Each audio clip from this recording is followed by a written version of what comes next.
Okay, ಕೀರ್ತನೆ 92ರಲ್ಲಿ ಒಂದು ವಾಕ್ಯವನ್ನು ಓದಿ ಧ್ಯಾನ ಮಾಡೋಣ ಎಂದು ನಾನು ಇಷ್ಟಪಡ್ತಾ ಇದ್ದೀನಿ. ನಿಮಗಾಗಿ ನಾನು ಪ್ರಾರ್ಥಿಸುತ್ತಾ ಇರುವಾಗ ದೇವರು ನನ್ನ ಹೃದಯದಲ್ಲಿ ಕೊಟ್ಟಿದ್ದ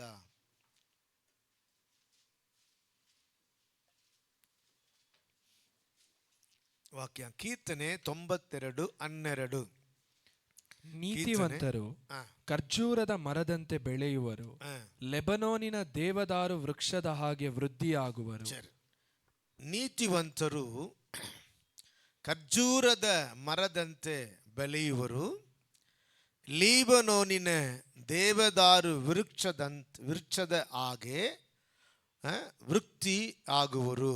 ಓಕೆ, ಬೆಳೆಯುವರು, ವೃತ್ತಿಯಾಗುವರು. ತಮಿಳು ಭಾಷಾಂತರದಲ್ಲಿ ಸೆಳಿತ್ತು ವಲರುವಾನ್. ಓಕೆ, ಕನ್ನಡದಲ್ಲಿ ಬೆಳೆದು ವೃತ್ತಿಯಾಗುವರು. ಓಕೆ, ತಿರುಗಿ ಹೇಳ್ತೀನಿ. ತಮಿಳು ಭಾಷಾಂತರದಲ್ಲಿ ಸೆಳಿತ್ತು ವಳರುವಾர்கள், ಕನ್ನಡ ಭಾಷಾಂತರದಲ್ಲಿ ಬೆಳೆದು ವೃತ್ತಿಯಾಗುವರು. ಹಲ್ಲೆಲೂಯಾ. ಇದು ದೇವರು ನೀತಿವಂತರಿಗೆ ಕೊಡುವಂಥ ವಾಗ್ದಾನ.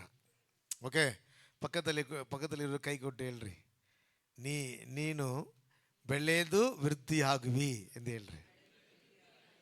ಆಮೆನ್. ಹಲ್ಲೆಲೂಯಾ. ಸರಿಯಾ? Praise the Lord. ಓಕೆ, ಇದು ದೇವರು ನೀತಿವಂತರಿಗೆ ನೀಡಿದ ವಾಗ್ದಾನ.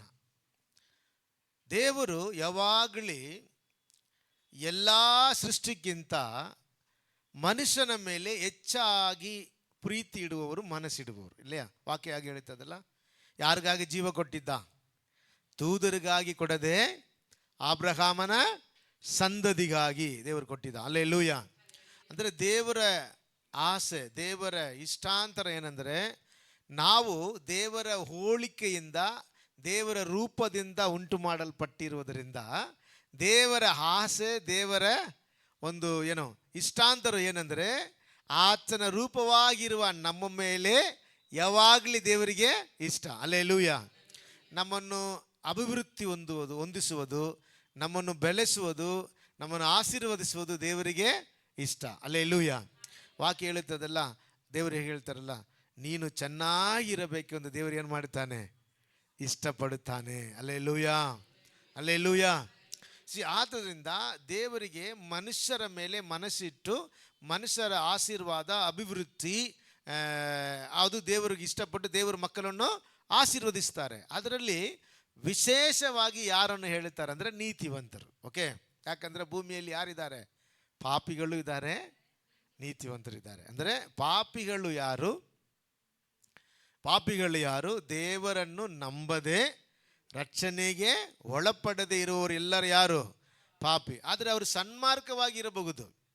ಅವ್ರು ಹೇಗಿರ್ಬೋದು? ಸನ್ಮಾರ್ಗರಾಗಿರ್ಬೋದು. ಸನ್ಮಾರ್ಗರಂದರೆ ಅವರ ಜೀವನದಲ್ಲಿ ನಾವು ಕಾಣುವ ಪ್ರಕಾರ ಅವರು ಏನು ತಪ್ಪು ಮಾಡದೇ ಇರುವಂಥವರಾಗಿರಬಹುದು. ಕರೆಕ್ಟಾ?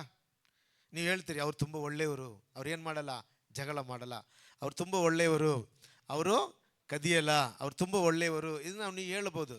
ಆದರೆ ರಕ್ಷಣೆ ಹೊಂದದೇ ಇರುವವರೆಗೂ ಅವ್ರ ಮನಸ್ಸಿನಲ್ಲಿ ಹೇಗಿರುತ್ತೆ ಅಂದರೆ, ಹಲವಾರು ಸೈತಾನ ಕ್ರಿಯೆಗಳು ಕಂಡು ಬರುತ್ತೆ. ಅದು ಹೊರಗಡೆ ಕಾಣುವುದಿಲ್ಲ. ಆದರೆ ರಕ್ಷಣೆ ಒಳಗೆ ಬಂದನಲ್ಲ, ರಕ್ಷಿಸಲ್ಪಟ್ಟಿದ್ದಾನಲ್ಲ, ಅವನಿಗೆ ಈ ತಲೆ ಮೇಲೆ ಇಲ್ಲ ಹೃದಯದಿಂದ ದೇವರು ಏನು ಕೊಟ್ಟಿದ್ದಾರೆ? ಹೃದಯದಲ್ಲಿ ಏನು ಕೊಟ್ಟಿದ್ದಾರೆ? ಬಿಡುಗಡೆ ಕೊಟ್ಟಿದ್ದಾರೆ. ಅವನು ಏನಾಗಿದ್ದಾನೆ? ನೀತಿವಂತನೆಂಬ ನಿರ್ಣಯದೊಳಗೆ ಬಂದಿರುತ್ತಾನೆ. ಹಲ್ಲೆಲೂಯಾ. ಆದುದರಿಂದ ವಾಕ್ಯ ಹೇಳುತ್ತದೆ, ನೀತಿವಂತರು ಯಾರಂದರೆ ಒಳ್ಳೆ ಕ್ರಿಯೆಗಳನ್ನು ಮಾಡುವವರಲ್ಲ, ಕ್ರಿಸ್ತನಿಂದ ರಕ್ಷಣೆಗೆ ಒಳಪಟ್ಟವರು. Hallelujah, hallelujah. ದೇವರನ್ನು ಅಂಗೀಕರಿಸಿದವರು, ದೇವರ ಮೇಲೆ ನಂಬಿಕೆ ಇಟ್ಟದವರು, ದೇವರ ರಕ್ತದಿಂದ ತೊಳೆಯಲ್ಪಟ್ಟಿದವರು ಯಾರು? ನೀತಿವಂತರು. ಹಲ್ಲೆಲೂಯಾ. ಆದ್ದರಿಂದ ಅವ್ರು ಹೇಳ್ತಾರೆ, ನೀತಿವಂತನು ಬೆಳೆದು ಅಭಿವೃದ್ಧಿ ಹೊಂದುತ್ತಾನೆ, ಬೆಳೆದು ಏನಾಗ್ತಾನೆ? ವೃದ್ಧಿ ಹೊಂದುತ್ತಾನೆ. ಹಲ್ಲೆಲೂಯಾ. ಆದುದರಿಂದ ನಾವು ಯೇಸು ಸ್ವಾಮಿಯನ್ನು ಸ್ವೀಕರಿಸಿಕೊಂಡಿರುವ ಮಕ್ಕಳಾಗಿರುವುದರಿಂದ ದೇವರು ನಮ್ಮನ್ನು ನೋಡಿ ವಾಗ್ದಾನ ಹೇಳುತ್ತಾರೆ, ನಾವು ಬೆಳೆದು ವೃದ್ಧಿಯಾಗುತ್ತೇವೆ. Hallelujah, hallelujah. ಓಕೆ, ಇದಕ್ಕೆ ಕಾರಣ ಪಾಪಿಯಾದ ನಾವು ರಕ್ಷಣೆ ಹೊಂದಬೇಕೆಂದು ದೇವರು ತಮ್ಮ ಮಗನಾದ ಯೇಸು ಸ್ವಾಮಿಯನ್ನೇ ನಮಗಾಗಿ ಏನು ಮಾಡಿದ? ಕೊಟ್ಟಿದ್ದ. ಈ ವಾಕ್ಯ ಹೋದರೆ ನಿಮಗೆ ಕೆಲವು ಕಾರ್ಯ ನಾನು ಹೇಳಬೇಕು ಅಂದಿದ್ದೆ. ಇಷ್ಟಪಟ್ಟಿದ್ದೆ. ಮತ್ತಾಯನು ಬರೆದ ಯೋಹಾನನು ಬರೆದ ಸ್ವಾರ್ಥ ಪುಸ್ತಕ 3ನೇ ಅಧ್ಯಾಯದಲ್ಲಿ 16-17 ಎರಡು ಓದಿ. 16-17 16-17.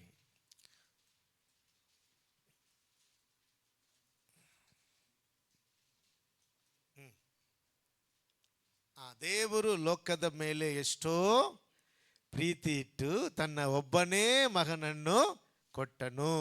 ಓಕೆ, ಆತನನ್ನು ನಂಬುವ ಒಬ್ಬನಾದರೂ ನಾಶವಾಗದೆ ಎಲ್ಲರೂ ನಿತ್ಯ ಜೀವವನ್ನು ಪಡೆಯಬೇಕೆಂದು ಆತನನ್ನು ಕೊಟ್ಟನು. ದೇವರು ಲೋಕದ ಮೇಲೆ ಎಷ್ಟೋ ಪ್ರೀತಿಯನ್ನಿಟ್ಟು ತನ್ನ ಒಬ್ಬನೇ ಮಗನನ್ನು ಕೊಟ್ಟನು. ಆತನನ್ನು ನಂಬುವ ಒಬ್ಬನಾದರೂ ನಾಶವಾಗದೆ ಎಲ್ಲರೂ ನಿತ್ಯ ಜೀವವನ್ನು ಪಡೆಯಬೇಕೆಂದು ಆತನನ್ನು ಕೊಟ್ಟನು. ಈ ವಾಕ್ಯದಲ್ಲಿ ನಂಬುವ ಒಬ್ಬನಾದರೂ. Okay, next verse 17 verse. ದೇವರು ತನ್ನ ಮಗನ ಮುಖಾಂತರ ಲೋಕಕ್ಕೆ ರಕ್ಷಣೆಯಾಗಬೇಕೆಂದು ಆತನನ್ನು ಕಳುಹಿಸಿಕೊಟ್ಟನೇ ಹೊರತು ತೀರ್ಪು ಮಾಡುವುದಕ್ಕಾಗಿ ಕಳುಹಿಸಲಿಲ್ಲ. 18 ನೆಕ್ಸ್ಟ್ ವಾಕ್ಯ. ಆತನನ್ನು ನಂಬುವವನಿಗೆ ತೀರ್ಪು ಆಗುವುದಿಲ್ಲ. ದೇವರು ಯಾವುದಕ್ಕೋಸ್ಕರ ಬಂದರು? ರಕ್ಷಿಸುವುದಕ್ಕೆ ಬಂದರು, ತೀರ್ಪು ಕೊಡಕ್ಕೆ ಬಂದಿಲ್ಲ. ನಂಬುವ ಪ್ರತಿಯೊಬ್ಬರು ಯಾರಾಗ್ತಾರೆ? ನಿತ್ಯ ಜೀವಕ್ಕೆ ಒಳಪಡುತ್ತಾರೆ. 18ನೇ ವಚನ, ಆತನನ್ನು ನಂಬುವವನಿಗೆ ತೀರ್ಪು ಆಗುವುದಿಲ್ಲ, ಆದರೆ ನಂಬದವನಿಗೆ ದೇವರ ಒಬ್ಬನೇ ಮಗನ ಹೆಸರನ್ನು ನಂಬದೆ ಹೋದದರಿಂದ ಆಗಲೇ ತೀರ್ಪು ಆಗಿ ಹೋಯಿತು. ಈಗ ತೀರ್ಪು ಎಲ್ಲಿದೆ? ತೀರ್ಪು ಎಲ್ಲಿದೆ? ನಂಬಿಕೆ ಮೇಲೆ ಇದೆ. ತೀರ್ಪು ಎಲ್ಲಿದೆ? Whether you are believe or not, there is judgment. Listen it. Hallelujah. ನಂಬುವವನು ನಿತ್ಯ ಜೀವ ಹೊಂದುತ್ತಾನೆ, ನಂಬದವನು ಅವನಿಗೆ ಏನು ಮಾಡ್ತಾನೆ? ತೀರ್ಪು ಮಾಡಿಕೊಳ್ಳುತ್ತಾನೆ. ಏನೆಂದು ತೀರ್ಪು ಮಾಡಿಕೊಳ್ಳುತ್ತಾನೆ? ನಿತ್ಯ ಜೀವಕ್ಕೆ ಪಾತ್ರನಲ್ಲ, ನ್ಯಾಯ ತೀರ್ಪಿಗೆ ಪಾತ್ರನು. ಅರ್ಥ ಆಯ್ತಾ?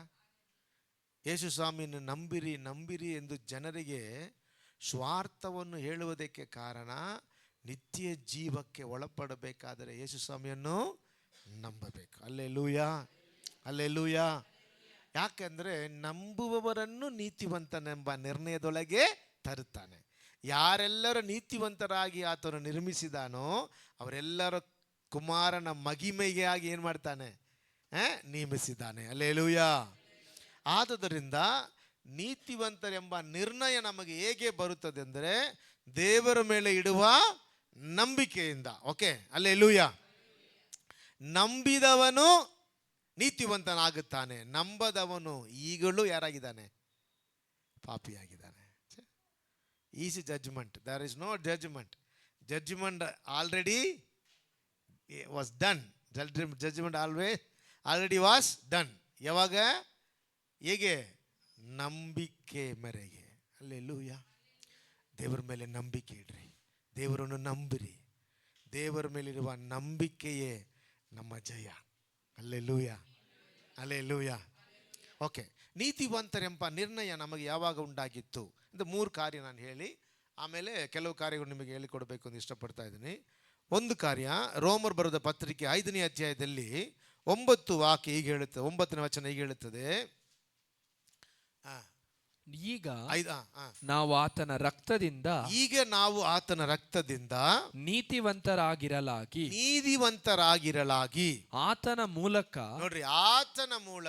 ಬರುವ ಕೋಪಕ್ಕೆ ತಪ್ಪಿಸಿಕೊಳ್ಳಲು ಮತ್ತು ನಿಶ್ಚಯವಲ್ಲವೇ? ಆಮೆನ್. ಹಲ್ಲೆಲೂಯಾ.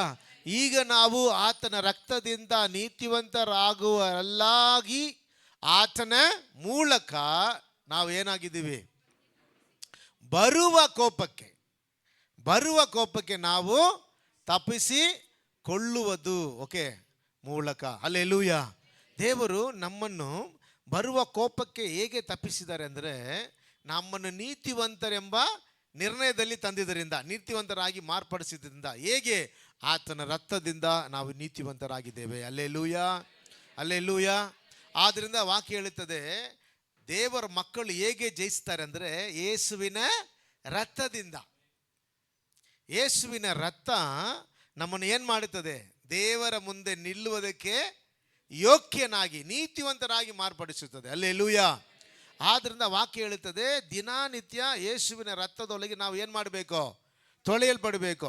ಆದಿ ಕಾಲದಲ್ಲಿ ಒಬ್ಬ ತಪ್ಪು ಮಾಡಿದರೆ ದೇವ ಸಮೂಹದಲ್ಲಿ ಬಂದು ಏನು ಮಾಡಬೇಕು? ಒಂದು ಕುರಿ, ಇಲ್ಲಾಂದರೆ ಅವನ ಯೋಗ್ಯಕ್ಕೆ ತಕ್ಕಂತೆ, ಅವನಿಗೆ ಹೇಗೆ ಪರಿಸ್ಥಿತಿ ಇದೆ ತಕ್ಕಂತೆ ಅವನು ಕುರಿ ಆಮೇಲೆ ಪಾರಿವಾಳ ಅದೆಲ್ಲ ತಂದು ಅವನೇನು ಮಾಡಬೇಕು? ರಕ್ತವನ್ನು ತನ್ನ ಪಾಪದ ವಿಮೋಚನೆಗಾಗಿ ಬಲಿಪೀಠದ ಮೇಲೆ ಸುರಿಸಲ್ಪಡಬೇಕು. ಅಂದರೆ ಅವನು ಮಾಡಿದ ದಿನ ಪಾಪಕ್ಕೆ ದಿನ ಸಲ್ಲಿಸಬೇಕು. ಅರ್ಥ ಮಾಡ್ಕೊಳ್ರಿ. ಡೈಲಿ ಅವನು ತಪ್ಪು ಮಾಡಿದರೂ ಅವನೇನು ಮಾಡಬೇಕು? ಬಲಿ ಕೊಡಬೇಕು. ಆದರೆ ಒಂದೇ ಬಲಿ, ನಿರಂತರವಾದ ಬಲಿ ಯಾರು? ಕರ್ತನಾದ ಯೇಸು ಸ್ವಾಮಿ. ಹಲ್ಲೆಲೂಯಾ. ಆದ್ದರಿಂದ ನೀತಿವಂತನು ಏನು ಮಾಡ್ಬೋದು? ದಿನನಿತ್ಯ ದೇವರ ಬಳಿಗೆ ಒಂದು ರಕ್ತದಿಂದ ತೊಳೆಯಲ್ಪಡಬೇಕು. ಹಲ್ಲೆಲೂಯಾ. ಅಂದರೆ ನಾವು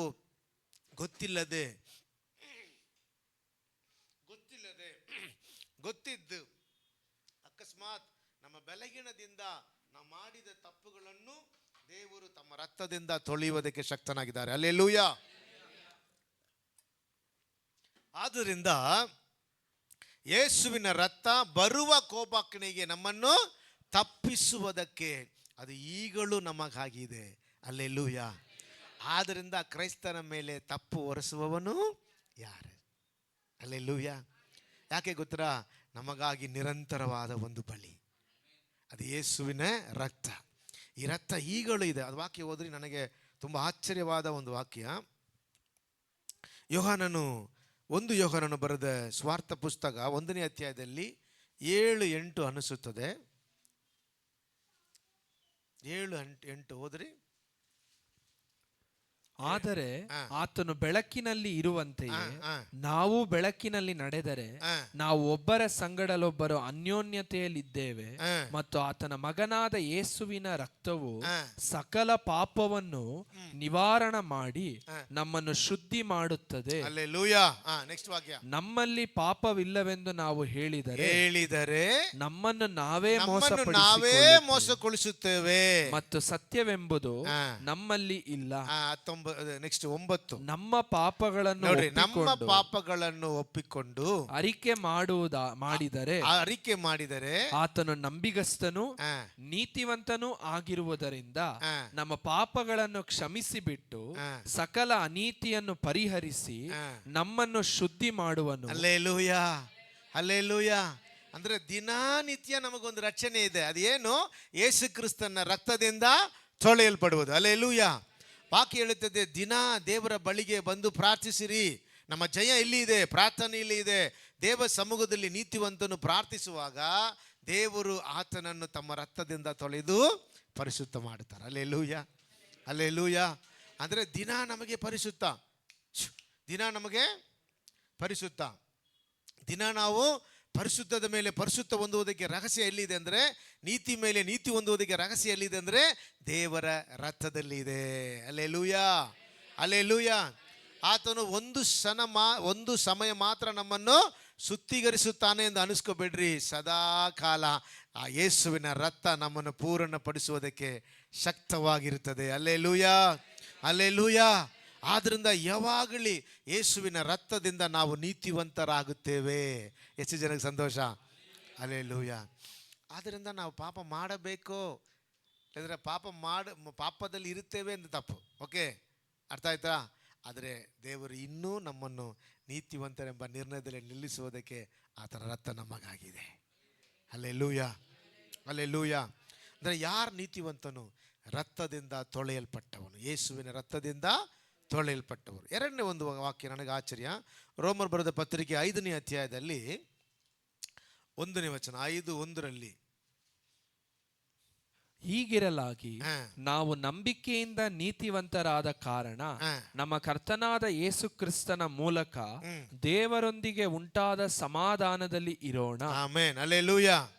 ಅಂದರೆ ಯೇಸುವಿನ ರಕ್ತದಿಂದ ನೀತಿವಂತರೆಂಬ ನಿರ್ಣಯ, ಅದೇ ರೀತಿಯಲ್ಲಿ ದೇವರ ಮೇಲೆ ನಂಬಿಕೆ ಇಡುವುದರಿಂದ, ದೇವರ ಮೇಲೆ ನಿರೀಕ್ಷೆ ಇಡುವುದರಿಂದ ದೇವರು ಏನು ಮಾಡ್ತಾರೆ? ನಮ್ಮನ್ನು ಏನು ಮಾಡ್ತಾರೆ? ನೀತಿ ಒಂಬರೆಂಬ ನಿರ್ಣಯದಲ್ಲಿ ತರ್ತಾರೆ. ಅಂದರೆ ಈ ನಂಬಿಕೆ ಏನಂದರೆ, ಆತನು ನನಗಾಗಿ ನನ್ನ ಪಾಪ ವಿಮೋಚನಕ್ಕಾಗಿ ಕಲ್ವಾರಿ ಸಿಲುವೆಯಲ್ಲಿ ತಮ್ಮ ಪ್ರಾಣವನ್ನು ನೀಡಿ ತನ್ನ ಜೀವವನ್ನು ಕೊಟ್ಟು ಸತ್ತು ಮೂರನೇ ದಿನದಲ್ಲಿ ಮೃತ್ಯುಂಜಯ ಹೊಂದಿದ್ದಾನೆ ಎಂದು ನಾವೇನು ಮಾಡಬೇಕು? ನಂಬಬೇಕು. Hallelujah, hallelujah. ಈ ನಂಬಿಕೆ ನಮ್ಮನ್ನು ಏನು ಮಾಡುತ್ತದೆ? ನಮ್ಮನ್ನು ನೀತಿವಂತರೆಂಬ ನಿರ್ಣಯಕ್ಕೆ ತರುತ್ತದೆ. ಹಲ್ಲೆಲೂಯ. ಈ ನಂಬಿಕೆಯಿಂದ ದೇವರು ನಮ್ಮನ್ನು ಈ ಪಾಪದ ಸೆಲೆಯಿಂದ ಬಿಡುಗಡೆ ಕೊಡುತ್ತಾನೆ. ಅದಕ್ಕೆ ಅವ್ರು ಹೇಳ್ತಾರೆ, ದೇವರನ್ನು ನಂಬಿರಿ. ಹೇಗೆ ನಂಬಬೇಕು? ಆತನು ನನಗಾಗಿ ಸತ್ತನು, ಆತನು ನನ್ನ ಪಾಪ ಪರಿಹಾರಿ. ಬಲಿಪೀಠದಲ್ಲಿ ನಾವು ತರುವಂಥ ಆ ಬಲಿಗಳನ್ನು ನಮಗಾಗಿ ಹೇಗೆ ನಾವು ಅರ್ಪಿಸುತ್ತೇವೆ, ಅದೇ ರೀತಿಯಲ್ಲಿ ನಮಗಾಗಿಯೇ ದೇವರು ಕಲ್ವಾರಿ ಸಿಲುವೆಯಲ್ಲಿ ತಮ್ಮನ್ನು ಒಪ್ಪಿಸಿಕೊಟ್ಟಿದ್ದಾನೆಂದು ನಂಬುವಾಗ ಈ ರಕ್ಷಣೆ ನಮಗೆ ಸಿಕ್ಕುತ್ತದೆ. ಹಲ್ಲೆಲೂಯ. ಓಕೆ, ಇವಾಗ ನೀವೆಲ್ಲ ರಕ್ಷಣೆ ಹೊಂದಿದ್ದೀರಿ. ನಾನು ತಿರುಗಿದು ಜ್ಞಾಪಕ ಮಾಡಬೇಕೆಂದು ಹೇಳಿದೆ. ಹೊಸದಾಗಿರುವವರಿಗೆ ಇದು ಕಲಿಬೇಕು. ನಾವು ಹೇಗೆ ನೀತಿವಂತರೆಂಬ ನಿರ್ಣಯದಲ್ಲಿ ಬರುತ್ತೇವೆ? ದೇವರ ಮೇಲಿರುವ ನಂಬಿಕೆ. ಹಲ್ಲೆಲೂಯ. ಎರಡನೇದು, ಯೇಸುವಿನ ರಕ್ತ ನಮ್ಮನ್ನು ತೊಳೆದು ಶುದ್ಧೀಕರಿಸುತ್ತದೆ. Hallelujah, hallelujah. ಆದ್ದರಿಂದ ಯಾರು ನೀತಿವಂತನು? ರಕ್ಷಣೆ ಹೊಂದಿದವನೇ ನೀತಿವಂತನು. ಕ್ರೈಸ್ತನ್ ದೇವರ ಮಕ್ಕಳಾದವನೇ ನೀತಿವಂತನು. ಅಂದರೆ ಹೆಸರಿನಲ್ಲಿ ಕ್ರೈಸ್ತರಾಗಿ ಚರ್ಚಿಗೆ ಹೋಗುವವರಲ್ಲ. ತುಂಬ ಜನ ಚರ್ಚಿಗೆ ಹೋಗ್ತಾರೆ, ಅವರೆಲ್ಲ ನೀತಿವಂತರನ್ನು ಬೈಬಲಲ್ಲಿ ಬರೆಯಲ್ಲ. ಯಾಕಂದರೆ ಆಲಯಕ್ಕೆ ಹೋಗಿ ಬರುವ ಪಾಪಿಗಳನ್ನು ನಾನು ಕಂಡಿದ್ದೇನೆ ಎಂದು ವಾಕ್ಯ ಹೇಳುತ್ತದೆ. ದೇವಾಲಯಕ್ಕೆ ಹೋಗಿ ಬರುವಂಥ ದುಷ್ಟನನ್ನು ನಾನು ಕಂಡಿದ್ದೇನೆ ಎಂದು ವಾಕ್ಯ ಹೇಳುತ್ತದೆ. ಆದರೆ ದೇವರ ಆಲಯಕ್ಕೆ ಬರುವ ಯಾರಿದ್ದಾರೆ? ದುಷ್ಟರಿದ್ದಾರೆ. ಅಂದರೆ ಬರ್ತಾರೆ, ಹೋಗ್ತಾರೆ, ಏನು ಮಾಡಲ್ಲ? ರಕ್ಷಣೆ ಒಳಪಡಲ್ಲ, ಯೇಸುವಿನ ರಕ್ತದಿಂದ ತೊಳೆಯಲ್ಪಡಲ್ಲ. ಆದರೆ ಅಂಥವ್ರ ಪರವಾಗಿ ಹೇಳಿಲ್ಲ. ರಕ್ಷಣೆ ಹೊಂದಿದವರು, ಯೇಸು ಸ್ವಾಮಿ ಸ್ವೀಕರಿಸಿಕೊಂಡಿದ್ದವರು, ಯೇಸು ಸ್ವಾಮಿಗೆ ತಮ್ಮನ್ನು ಒಪ್ಪಿಸಿಕೊಟ್ಟಿದ್ದವರು, ದೀಕ್ಷಾಸನ ತಕ್ಕೊಂಡಿದ್ದರು, ದೇವರ ಮಕ್ಕಳಾಗಿರುವವರಿಗೆ ದೇವರು ಒಂದು ನಿರ್ಣಯ ಕೊಡುತ್ತಾನೆ, ನೀತಿವಂತರೆಂಬ ನಿರ್ಣಯ. ಹಲ್ಲೆಲೂಯ. ಅವರಿಗೆ ದೇವರು ಹೇಳ್ತಾರೆ, ನೀನು ಬೆಳೆದು ವೃದ್ಧಿಯಾಗುವಿ. Hallelujah, hallelujah. ಆದ್ದರಿಂದ ನೀತಿವಂತರಿಗೆ ದೇವರು ಕೊಡುವ ವಾಗ್ದಾನ, ನೀವು ಬೆಳೆದು ವೃದ್ಧಿಯಾಗುವಿ. ನೀವು ಬೆಳೆಯಬೇಕು, ನೀವು ವೃದ್ಧಿಯಾಗಬೇಕು ಎಂದು ದೇವರು ಇಷ್ಟಪಡುತ್ತಾ ಇದ್ದಾನೆ. ಆದ್ದರಿಂದ ನೀತಿವಂತರೆಂಬ ಕಾರ್ಯದಲ್ಲಿ ನಿಲ್ರಿ, ನೀತಿವಂತರಾಗಿ ಜೀವಿಸಿರಿ, ದೇವರ ರಕ್ತದಿಂದ ತೊಳೆಯಲ್ಪಡ್ರಿ, ಇನ್ನೂ ದೇವರ ಮೇಲೆ ಭರವಸೆ ಇಡ್ರಿ, ದೇವರನ್ನು ನಂಬಿರಿ. ದೇವರು ನಿಮ್ಮ ನಡೆಸೋದಕ್ಕೆ ಶಕ್ತನಾಗಿದ್ದಾರೆ. ಹಲ್ಲೆಲೂಯ. ಓಕೆ, ಆದುದರಿಂದ ದೇವಜನರೇ, ನಾವು ಆಶೀರ್ವಾದಕ್ಕೆ ಬಾಧ್ಯರಾಗುವಂತೆ ನಮ್ಮನ್ನು ನೀತಿವಂತರೆಂಬ ಕಾರ್ಯದಲ್ಲಿ ನಿಲ್ಲಿಸಬೇಕು. ಈಗ ಒಂದು 3 ಕಾರ್ಯ ಹೇಳಿ, ಇದರಲ್ಲಿ 3 ಕಾರ್ಯ ನೀವು ಬರೆದಿಟ್ಕೊಳ್ರಿ. 3 ಕಾರ್ಯ, 1 ಪ್ರಶ್ನೆ. 3 ಬ್ಲೆಸ್ಸಿಂಗ್, 1 ಪ್ರಶ್ನೆ. ಓಕೆ, ಇದರಲ್ಲಿ ಇದೆ. ಇದು 3 ಕಾರ್ಯ ನಿಮಗೆ ಹೇಳಬೇಕು ಅಂತ ಇಷ್ಟಪಟ್ಟೆ. ಓಕೆ, ಹೀಗೆ ನಾವು ನೀತಿವಂತರಾಗಿದ್ದೇವೆ. ನಾವೇನು ಮಾಡಬೇಕು? ಬೆಳೆದು ವೃದ್ಧಿಯಾಗಬೇಕು. ಪ್ರಶ್ನೆ, ಯಾವುದರಲ್ಲಿ ನೀತಿವಂತನು ಬೆಳೆದು ವೃದ್ಧಿಯಾಗಬೇಕು? ಯಾವುದರಲ್ಲಿ ನೀತಿವಂತನು ಬೆಳೆದು ವೃದ್ಧಿಯಾಗಬೇಕು? ಯಾವುದರಲ್ಲಿ? ಯಾವುದರಲ್ಲಿ? ಯಾವುದರಲ್ಲಿ? ಸಪ್ತವಾಗಿಲ್ರಿ. ಓಕೆ, ನಂಬಿಕೆಯಲ್ಲಿ, ಆಮೇಲೆ ಆತ್ಮೀಯದಲ್ಲಿ, ಸತ್ಯದಲ್ಲಿ, ಪ್ರಾರ್ಥನೆಯಲ್ಲಿ, ಹೇಳ್ತಾ ಇರ್ರಿ, ವಾಕ್ಯದಲ್ಲಿ. ಸರಿ, ಓಕೆ, ಪರವಾಗಿಲ್ಲ. ಅಂದರೆ ನಿಮಗೆ ಭಯ ಇದೆ. ಏನು ಭಯ ಇದೆ? ಅಭಿವೃದ್ಧಿ ಅಂದರೆ ಓಕೆ. ಆ್ಯಕ್ಚುಲಿ ಶರೀರ ಪ್ರಕಾರವಾಗಿಯೂ ದೇವರು ನಮ್ಮನ್ನು ಏನು ಮಾಡ್ತಾರೆ? ಆಶೀರ್ವದಿಸುತ್ತಾರೆ. ಆದರೆ ಪ್ರಾಮುಖ್ಯ ಒಂದು ಕಾರ್ಯ, ವಾಕ್ಯ. ನೀತಿವಂತನು ಎಂಬ ವಾಕ್ಯಕ್ಕೆ ಅರ್ಥ ಏನೆಂದರೆ, ಪಾಪವನ್ನು ತೊಳೆದು ಪರಿಶುದ್ಧ ಸ್ಥಿತಿಗೆ ಬಂದವನು. ಓಕೆ, ಅಂದರೆ ಅನೀತಿಯಿಂದ ಬಿಡುಗಡೆ ಹೊಂದಿ ನೀತಿಗೆ ಬಂದವನು, ಅಶುದ್ಧದಿಂದ ಶುದ್ಧೀಕರಿಸಲ್ಪಟ್ಟು ಶುದ್ಧಕ್ಕೆ ಬಂದವನು. ಇದು ಅರ್ಥ ಮಾಡ್ಕೋಬೇಕು. ಬಂದವನು ಎದರಲ್ಲಿ ಬೆಳಿಬೇಕು? ಎದರಲ್ಲಿ ಅಭಿವೃದ್ಧಿ ಹೊಂದಬೇಕು? Hallelujah, hallelujah. ಅದ ಅಭಿವೃದ್ಧಿ. ಅಂದರೆ ನಾವು ರಕ್ಷಣೆ ಹೊಂದುವುದಕ್ಕೆ ಹಿಂದೆ ನಾವು ಲೋಕದಲ್ಲಿ ಚೆನ್ನಾಗಿರುವಾಗ ನಮಗೆ ಅದು ಅವಶ್ಯ ಇಲ್ಲ. ಆದರೆ ರಕ್ಷಣೆ ಹೊಂದುವುದಕ್ಕೆ ಹಿಂದೆ ನಾವು ದೀನ ಸ್ಥಿತಿಯಲ್ಲಿ ಇರುವಾಗ, ಬಡವರಾಗಿರುವಾಗ, ರಕ್ಷಣೆ ಹೊಂದಿ ಬಂದ ಮೇಲೆ ನಮಗೇನು ಬೇಕೋ? ಲೋಕದಲ್ಲಿಯೂ ದೇವರು ಆಶೀರ್ವಾದ ಕೊಡಬೇಕು. ವಾಕ್ಯದಲ್ಲಿ ಇದೆ, ಅವ್ರು ಹೇಳ್ತಾರೆ ಆಶೀರ್ವಾದ ಹೊಂದಿದ್ದವನು ದೇವರಿಗೆ ಮಹಿಮೆ ಸಲ್ಲಿಸಲಿ ಅಂತ. ಅಲ್ಲೇಲೂಯಾ. ಆದರೆ ರಕ್ಷಣೆ ಹೊಂದುವುದು ಹಿಂದೆ ಅವನು ಸೌಕರ್ಯರಾಗಿರ್ತಾರಲ್ಲ, ಅವ್ರು ರಕ್ಷಣೆ ಹೊಂದಿ ಬಂದಿದ ಮೇಲೆ ಬಡವರಿಗೆ ಏನು ಮಾಡಲಿ, ಸಹಾಯ ಮಾಡಲಿ ಅಂತ ಹೇಳಲ್ಪಟ್ಟಿದೆ. ಸರಿ, ಅರ್ಥ ಆಯ್ತಾ? ಅಲ್ಲೇಲೂಯಾ. ಅಂದರೆ ದೇವರು ನಮ್ಮನ್ನು ಲೋಕಪರವಾಗಿ ಆಶೀರ್ವದಿಸುವುದಕ್ಕೆ ಶಕ್ತನಾಗಿದ್ದಾರೆ.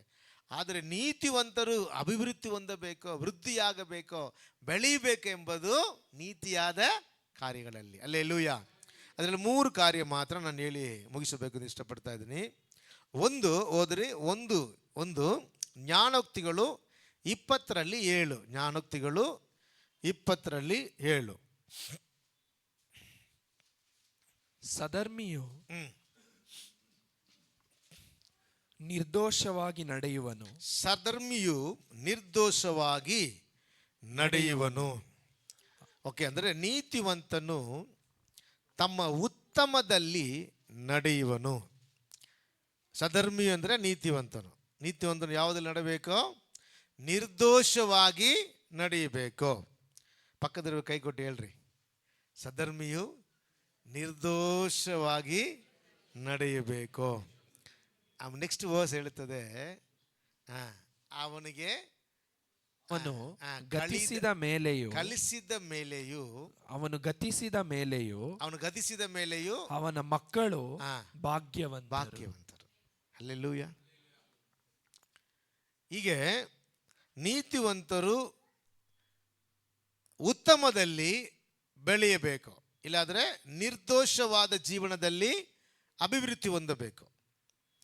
ಓಕೆ, ನಾವು ರಕ್ಷಣೆ ಹೊಂದಿದ ಮೇಲೆ, ನೀತಿವಂತರಾದ ಮೇಲೆ ನಾವು ಉತ್ತಮವಾದ ಜೀವಿತದಲ್ಲಿ ಏನು ಮಾಡಬೇಕು?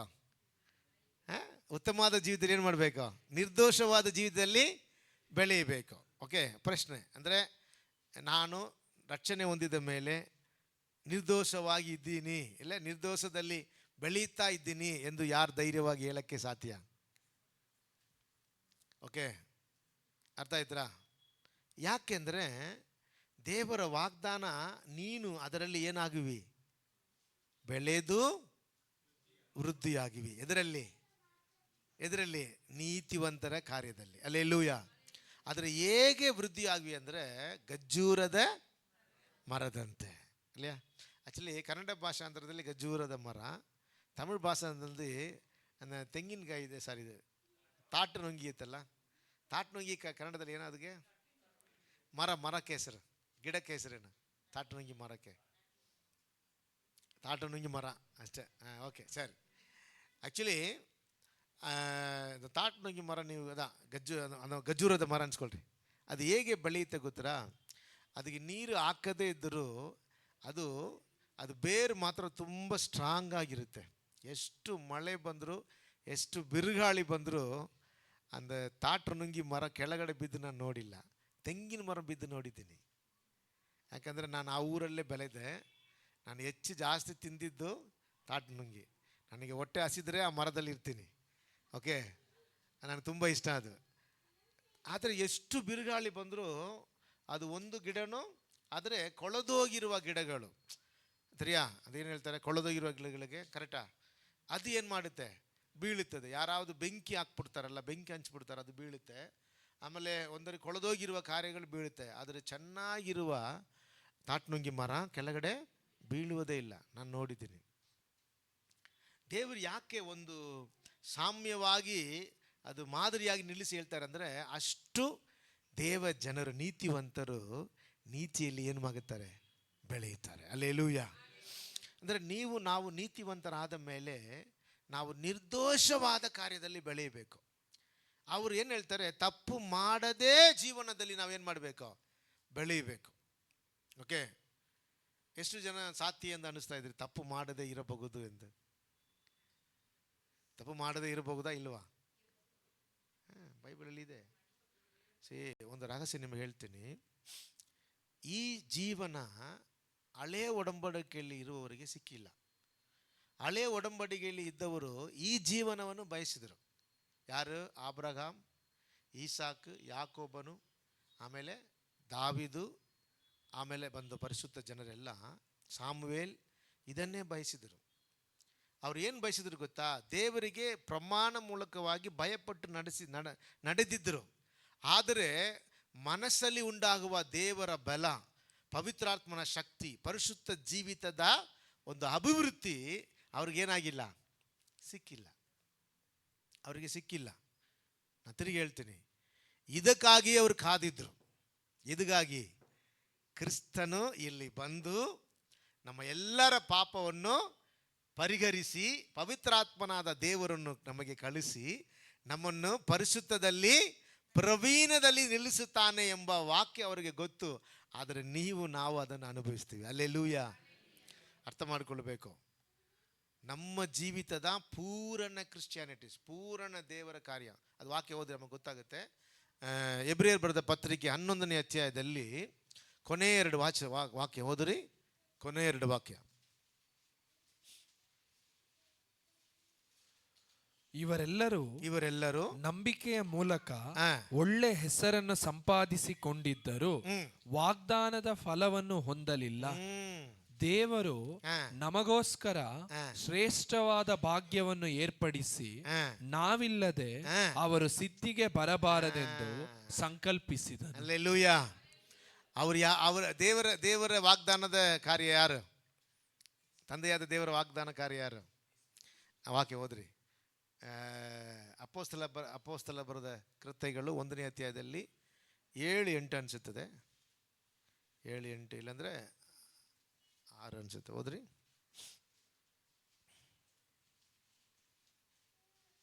ನೀವು ಯೆರೂಸಲೇಮನ್ನು ಬಿಟ್ಟು ಹೋಗಬೇಡ್ರಿ.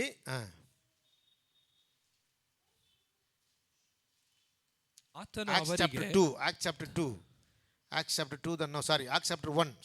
chapter 1. ಆದರೆ Acts chapter 1 verse ಪವಿತ್ರಾತ್ಮ 5 ನನಗೆ ಅಮ್ಮ 5 ತಾನೆ? ಆಮ 5 ಹೌದು.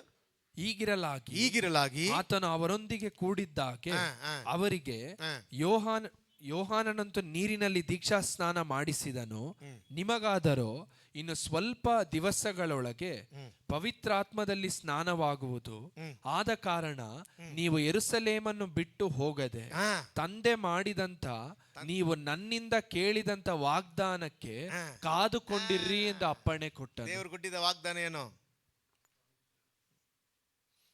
ಶರೀರದಲ್ಲಿ ಕೊಟ್ಟಿದ್ದ ವಾಗ್ದಾನ ಇಲ್ಲ. ಅವರೆಲ್ಲರ ಶರೀರದಲ್ಲಿ ಏನು ಮಾಡಿದ್ದಾರೆ? ವಾಗ್ದಾನ ಹೊಂದಿದ್ದಾರೆ. ಏನು ವಾಗ್ದಾನ? ನಿನಗೆ ಆಹಾರ ಕೊಡುವೆನು, ನಿನ್ನನ್ನು ಆಗಿಸುವೆನು, ನಿನ್ನನ್ನು ಅರಸನಾಗಿ ಮಾಡಿಸುವೆನು, ನೀನು ಉದ್ಧಾರವಾಗಿವಿ, ನೀವು ಚೆನ್ನಾಗಿರುವಿ. ಇದೆಲ್ಲವನ್ನು ಏನು ಮಾಡಿದ್ದಾರೆ?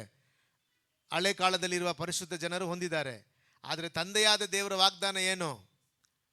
ಪವಿತ್ರಾತ್ಮನು ಈ ಭೂಮಿಯಲ್ಲಿ ಮನುಷ್ಯರ ಮೇಲೆ ಸುರಿಸಲ್ಪಡುವುದು, ತಂಗಿರುವುದು. ಯಾರು ತಂಗಿರ್ತಾರೆ? ಪವಿತ್ರಾತ್ಮನು. ಈ ಪವಿತ್ರಾತ್ಮನ ಬಲದಿಂದ ನಾವು ಈ ಭೂಮಿಯಲ್ಲಿ ಯಾರಾಗಿ ಜೀವಿಸುವೆವು? ಕ್ರಿಸ್ತನಂತೆ. Hallelujah, hallelujah.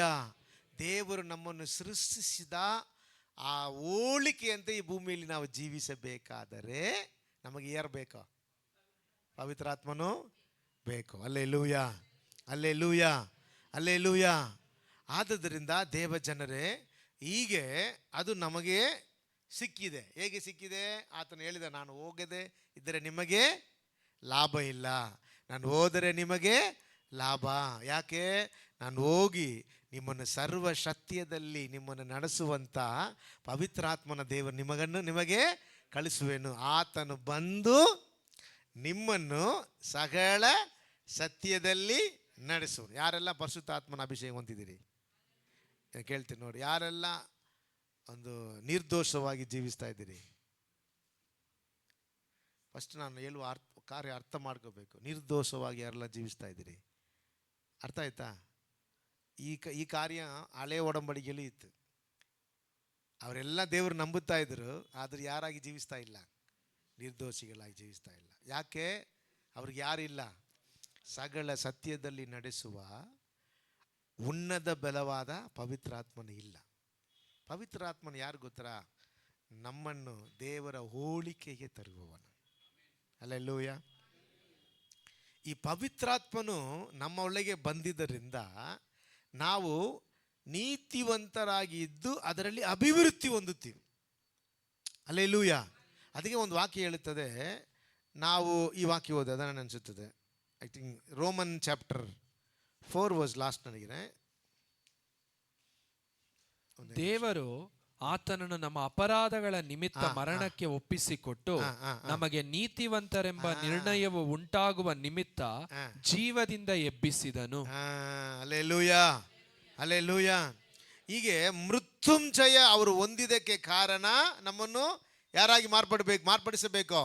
ನೀತಿವಂತರಾಗಿ ಮಾರ್ಪಡಿಸಬೇಕು. ಯಾಕಂದ್ರೆ ಅವನು ಮೃತ್ಯುಂಜಯ ಹೊಂದಿ ದೇವರ ಕಡೆಗೆ ಹೋಗಿ ಏನು ಮಾಡುತ್ತಾನೆ? ನಮಗಾಗಿ ಪವಿತ್ರಾತ್ಮನ ಅಭಿಷೇಕ ಸುರಿಸಿ ನಾವು ಮರಣದಿಂದ ಬದುಕಿರುವಂಥ ಜೀವನ ನಮಗೆ ಹುಟ್ಟಿದ್ದಾರೆ. ಅಲ್ಲೇಲೂಯ.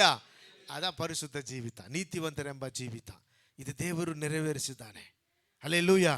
ಆದ್ದರಿಂದ ದೇವಜನರೇ, ನಾವು ನೀತಿಯಲ್ಲಿ ಬೆಳೆಯಬೇಕು, ನೀತಿಯಲ್ಲಿ ಅಭಿವೃದ್ಧಿ ಆಗಬೇಕು. ಇಲ್ಲಾಂದ್ರೆ ನೀತಿವಂತನು ಗಜ್ಜೂರದ ಮರದಂತೆ ಬೆಳೆದು ವೃದ್ಧಿಯಾಗುವನು. ಅಂದರೆ ಈ ಜೀವನದಲ್ಲಿ ನಾವು ವೃದ್ಧಿ ಆಗಬೇಕು.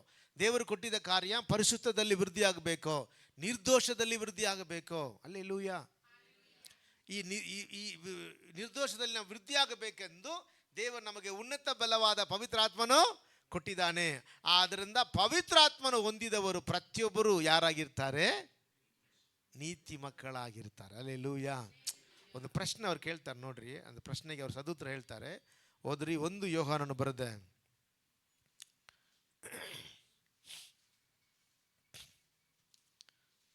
1 ಯೋಹಾನನು ಬರೆದ ಪತ್ರಿಕೆಯಲ್ಲಿ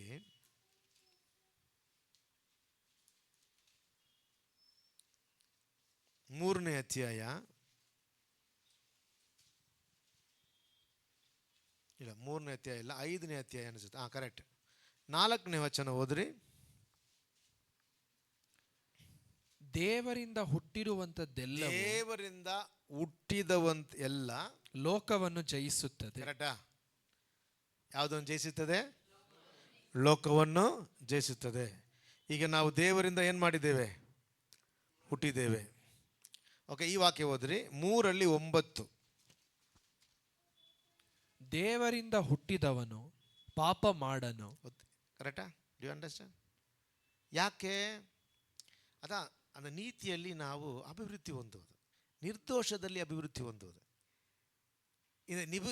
ನಾವು ನೀತಿಯಲ್ಲಿ, ನಿರ್ದೋಷದಲ್ಲಿ, ಪರಿಶುದ್ಧದಲ್ಲಿ ಅಭಿವೃದ್ಧಿ ಹೊಂದುವಾಗ ವಾಕ್ಯ ಹೇಳುತ್ತದೆ, ದೇವರಿಂದ ಹುಟ್ಟಿದವನು ಪಾಪ ಮಾಡುವುದಿಲ್ಲ. ಅಲ್ಲೇಲೂಯ. ಅಪ್ಪ, ಪಾಪ ಮಾಡುವುದು ಯಾರು? ಸೈತಾನಿಂದ ಹುಟ್ಟಿದವನು ಪಾಪ ಮಾಡುತ್ತಾನೆ. ಅರ್ಥ ಆಯ್ತಾ? ಯಾಕೆ? ಸೈತಾನು ಆದಿಯಿಂದ ಪಾಪ ಮಾಡಿಸುವಂಥವನಾಗಿರ್ತಾನೆ. ಪಾಪಕ್ಕೆ ಕಾರಣ ಯಾರು? ಸೈತಾನ ಕುತಂತ್ರಗಳು. ಆದರೆ ಈಗ ನಾವು ಯಾರಿಲ್ಲ? ಲೋಕ ಜನರಿಲ್ಲ, ನಾವು ದೇವರ ಮಕ್ಕಳು. ಅಲ್ಲೇಲೂಯ. ಅಪ್ಪ, ನಮ್ಮ ಅಭಿವೃದ್ಧಿ ಎಲ್ಲಿ ಇರಬೇಕು? ನಿರ್ದೋಷದಲ್ಲಿ ಇರಬೇಕು, ಪರಿಶುದ್ಧದಲ್ಲಿ ಇರಬೇಕು, ಹೊಂದಾಣಿಕೆಯಲ್ಲಿ ಇರಬೇಕು. ಅಲ್ಲೇಲೂಯ. ಅದರಲ್ಲಿ ಬೆಳೆಯೋಕ್ಕೆ ಕಲಿಯಬೇಕು. ನನಗೇನೆಂದರೆ, ಕರ್ತನ ಮಕ್ಕಳಿಗೆ ಯಾಕೆ ಹೊಟ್ಟೆ ಕಿಚ್ಚು ಬರುತ್ತದೆ? ಯಾಕೆ ಹೊಟ್ಟೆ ಕಿಚ್ಚು ಬರುತ್ತೆ? ರಕ್ಷಣೆ ಹೊಂದುವುದಕ್ಕೆ ಹಿಂದೆ ಬಂತ ಬರಲ್ವಾ? ಬಂದೇ ಬರುತ್ತೆ. ಯಾಕಂದ್ರೆ ನಾವು ಅದರಲ್ಲಿ ಇರ್ತೀವಿ. ಆದರೆ ರಕ್ಷಣೆ ಹೊಂದಿದ ಮೇಲೆ ಬರಬಾರ್ದು.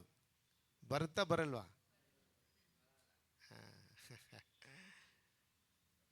ಸರಿಯಾ? ಸರಿ. ಕೋಪ ಯಾಕೆ ಬರುತ್ತೆ? ಕೋಪ, ದ್ವೇಷ, ಜಗಳ. ಸರಿಯಾ? ಯೋಚಿಸಿ ನೋಡ್ರಿ. ನೀತಿವಂತನು ಖರ್ಜೂರದ ಮರದಂತೆ ಅವನು ಬೆಳೆದು ವೃದ್ಧಿಯಾಗಬೇಕು. ಎದರಲ್ಲಿ ವೃದ್ಧಿಯಾಗಬೇಕು? ಉತ್ತಮ ಜೀವಿತದಲ್ಲಿ. ಲೋಕದಲ್ಲಿ ನಾವು ಅಭಿವೃದ್ಧಿ ಹೊಂದಬೇಕು ಅನ್ನೋ ಅವಶ್ಯ ಇಲ್ಲ. ನಮ್ಮ ಪ್ರಯಾಸ ಫಲವನ್ನು ದೇವರು ಆಶೀರ್ವದಿಸಿ ಎಲ್ಲ ಕೊಡ್ತಾನೆ. ಇದು ಎಲ್ಲ ಬಂದರೂ ನಾವು ಏನು ಮಾಡಬೇಕು? ಅದನ್ನು ಬಿಟ್ಟು ಹೋಗಲೇಬೇಕು. ಆದರೆ ದೇವರು ಹೇಳಿದ ನಿಜವಾದ ಅಭಿವೃದ್ಧಿ ಏನು? ಅಭಿವೃದ್ಧಿ ಏನು? ನೀತಿಯಲ್ಲಿ. ಅಲ್ಲೇಲೂಯ. ನಿರ್ದೋಷದಲ್ಲಿ. ಅದ ವಾಕ್ಯ ಹೇಳುತ್ತದೆ. ಇದರಲ್ಲಿ ನಾವು ಬೆಳೆಯುವುದಕ್ಕೆ ನೀತಿವಂತರಿಗೆ ದೇವರು ವಾಗ್ದಾನ ನೀಡುತ್ತಾನೆ. ಆ ವಾಗ್ದಾನ ಪವಿತ್ರಾತ್ಮನಾದ ದೇವರು. Alleluia, alleluia. ಯಾಕೆಂದರೆ ಇದರಲ್ಲಿ ನಾವು ಉತ್ತಮವಾಗಿ ಬೆಳೆಯುವಾಗ ನಮಗೆ ಬೇಕಾಗಿರುವ ಆಶೀರ್ವಾದಗಳನ್ನು ದೇವರು ಪೂರ್ಣವಾಗಿ ಕೊಡೋಕ್ಕೆ ಶಕ್ತನಾಗಿದ್ದಾರೆ. ಅವ್ರು ಹೇಳ್ತಾರಲ್ಲ, ನಿನ್ನ ಆತ್ಮ ಅಭಿವೃದ್ಧಿ ಹೊಂದಿದಂತೆ ನಿನ್ನ ಎಲ್ಲ ಕಾರ್ಯದಲ್ಲಿ ಸಂಪೂರ್ಣ ಹೊಂದಿ ಸುಖವಾಗಿರಬೇಕು ಎಂದು ನಿನಗಾಗಿ ಬೇಡುತ್ತೇನೆ. Hallelujah, hallelujah. ಓಕೆ, ಎರಡನೇ ಕಾರ್ಯ, ಸೆಕೆಂಡ್ ಥಿಂಗ್ಸ್, ಎರಡನೇ ಕಾರ್ಯ, ಐಸಾಯ ಚಾಪ್ಟರ್ 3. Isaiah chapter 3 verse 10.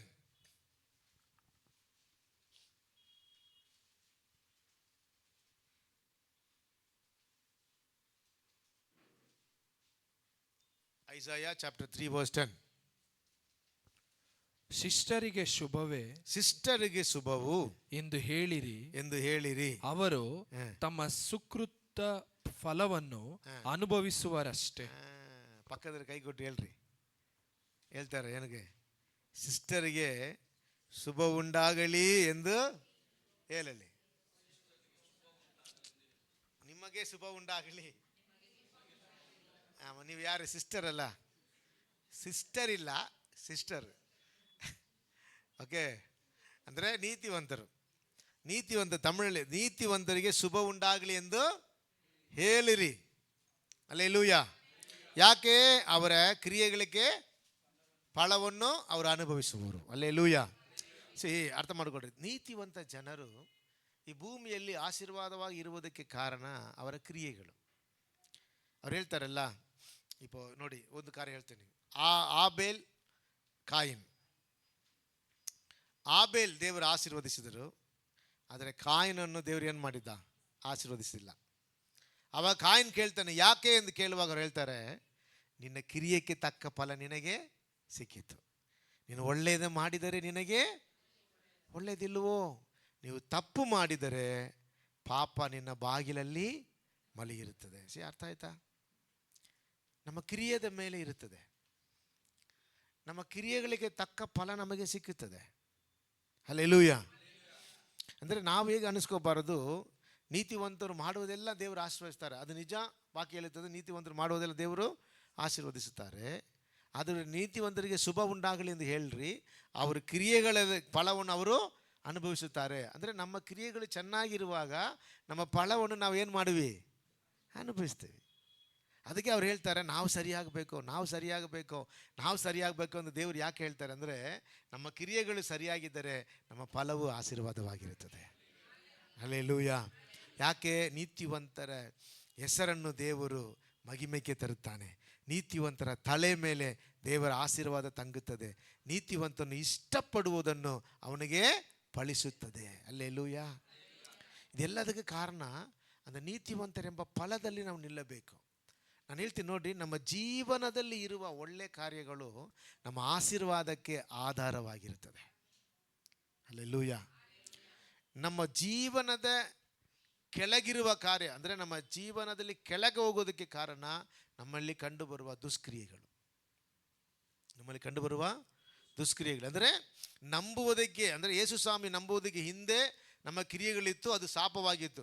ಆದರೆ ಯೇಸು ಸ್ವಾಮಿ ನಂಬಿ ಬಂದಿದ ಮೇಲೆ, ದೇವರು ನಮ್ಮನ್ನು ನೀತಿವಂತರಾಗಿ ಮಾರ್ಪಡಿಸಿದ ಮೇಲೆ ನಮ್ಮ ಕ್ರಿಯೆಗಳು ಹೇಗಿರಬೇಕು? ದೇವರಿಗೆ ಇಷ್ಟವಾಗಿರಬೇಕು. Hallelujah, hallelujah. ಅದಕ್ಕೆ ಹೇಳ್ತಾರೆ, ನಾನು ಯಾವಾಗಲೂ ನನ್ನ ದೇವರಿಗೆ ಇಷ್ಟವಾಗಿಯೇ ಮಾಡುವುದರಿಂದ ಅವನು ನನ್ನನ್ನು ಬಿಟ್ಟು ಹೋಗಿಲ್ಲ. ಯಾವಾಗಲೂ ನನ್ನ ಜೊತೆಯಲ್ಲಿ ಇರ್ತಾನೆ, ಯಾವಾಗಲೂ ನನ್ನನ್ನು ಆಶೀರ್ವದಿಸುತ್ತಾನೆ. ಹಲ್ಲೆಲೂಯಾ. ಆದ್ದರಿಂದ ದೇವಜನರೇ, ನಾವು ನೀತಿವಂತರು, ಅದರಲ್ಲಿ ನಾವು ಬೆಳೆದು ನಮ್ಮ ಫಲವನ್ನು ನಾವು ಅನುಭವಿಸಬೇಕು.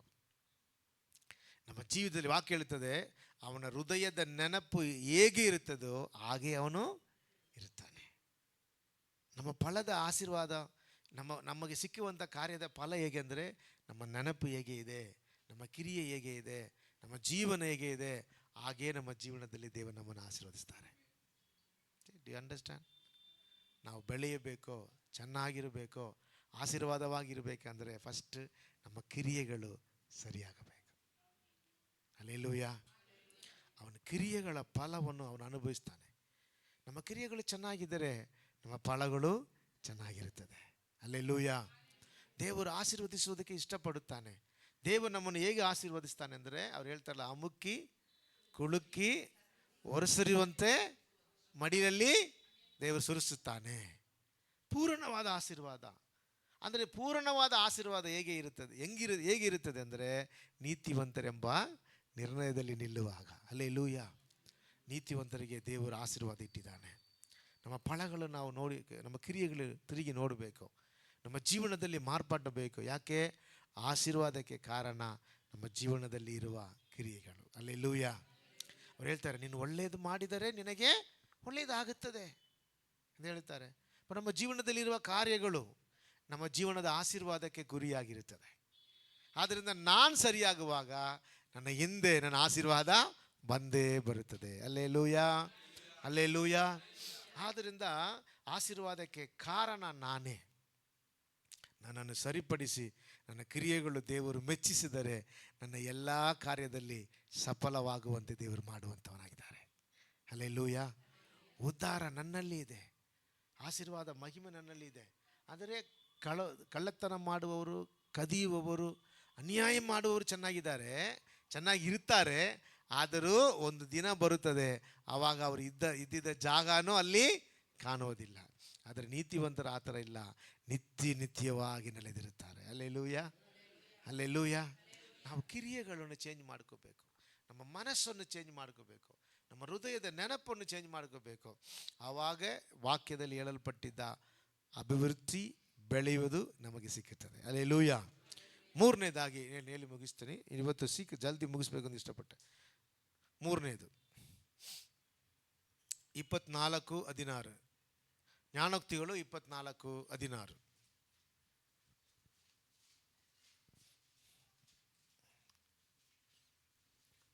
ಶಿಷ್ಟನು 7 ಸಾರಿ ಬಿದ್ದರೂ ಮತ್ತೆ ಏಳುವನು. ಆಮೇನ್. ಪಕ್ಕದ ಕೈ ಕೊಟ್ಟು ಹೇಳ್ರಿ, ನೀ ಎಷ್ಟು ಸತಿ ಬಿದ್ದರೂ ದೇವರು ನಿನ್ನನ್ನು ಎಬ್ಬರಿಸ್ತಾರೆ.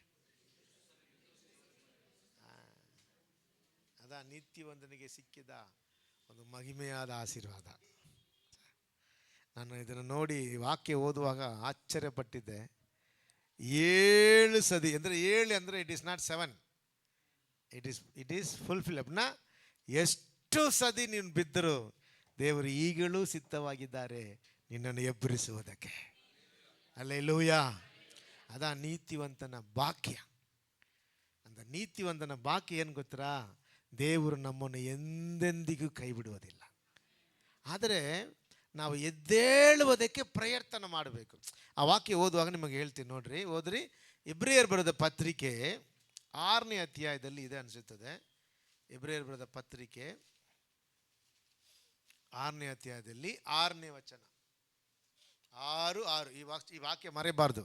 6:6 ಇದೆಲ್ಲ ನೀವು ಜ್ಞಾಪಕದಲ್ಲಿ ಇಟ್ಕೋಬೇಕು. ಓಕೆ, ನೆಕ್ಸ್ಟ್ ವೀಕ್ ಈಗ ಹೇಳ್ಬಿಡ್ತೀನಿ. ನೆಕ್ಸ್ಟ್ ವೀಕ್ ಮುಗಿದ ಮೇಲೆ ಎಕ್ಸಾಮ್ ಇದೆ ನಿಮ್ಮೆಲ್ಲರಿಗೂ. ಎಲ್ಲರೂ ಬರೀಬೇಕು. ಅಂದರೆ ಒಂದು ಚಿಕ್ಕದಾಗಿ, ಅಂದರೆ ನೀವು ಬರೀಬೇಕೇ ಇಲ್ಲ, ಇದು ಬರೀಬೇಕು. ಹೌದು, ಇದು ಬರೀಬೇಕು. ಅಂದರೆ ಇಂಟೆಕ್ಸ್ ಅಂದರೆ ಏನು? ಕನ್ನಡದಲ್ಲಿ ಏನಮ್ಮ ಇಂಟೆಕ್ಸ್?